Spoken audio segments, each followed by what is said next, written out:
आज हम जल चक्र को बिल्कुल आसान भाषा में समझेंगे।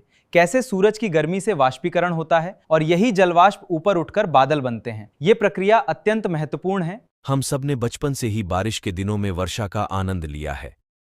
बारिश की बूंदों में भीगना तो और भी अच्छा लगता है। हजारों करोड़ों वर्षों से वर्षा हो रही है, तो इतने बड़े जल राशि को पृथ्वी अपने पास कैसे रख पाती है? अब तक तो पृथ्वी को डूब जाना चाहिए, परंतु ऐसा क्यों नहीं होता है? चलिए जानते हैं। जलचक्र क्या है? वास्तव में नदी, झील, झरना तथा समुद्र में जब सूर्य की रोशनी पड़ती है तो जल के अणुओं के बीच की दूरी बढ़ जाती है और जल वाष्पीकृत होने लगती है। हवाओं के साथ जलवाष्प ऊपर की ओर जाने लगती है। वायुमंडल में जो जल के कण उपस्थित होते हैं वह भी वाष्पीकृत होकर ऊपर की ओर जाने लगती है। पर्वतों के बर्फीली चोटियों पर शुष्क तथा कम आर्द्रता वाली वायु चलती है, इसलिए यहां कम वायुदाब वाला क्षेत्र होता है, जिससे बर्फ बिना पानी बने जलवाष्प में परिणत हो जाता है। इसे ऊर्ध्वपातन या सब्लिमेशन कहते हैं।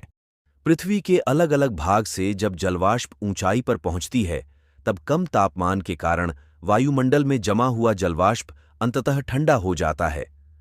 ये वाष्प पानी और बर्फ की छोटी बूंदें बन जाते हैं, जो अंततः एक साथ आकर बादल बनाते हैं।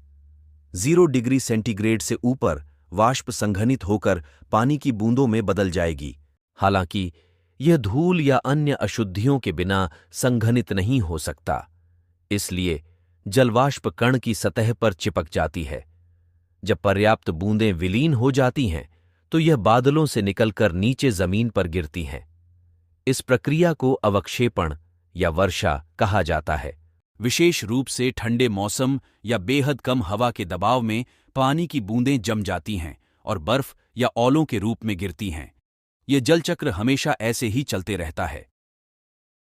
जलचक्र के प्रभाव। जलचक्र का जलवायु पर जबरदस्त प्रभाव पड़ता है। उदाहरण के लिए, ग्रीनहाउस प्रभाव के कारण तापमान में वृद्धि होगी।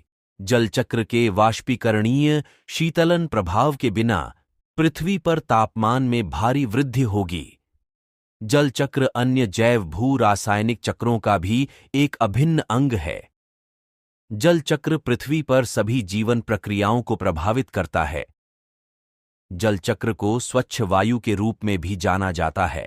उदाहरण के लिए, वर्षा की प्रक्रिया के दौरान जलवाष्प को धूल के कणों से जुड़ना पड़ता है।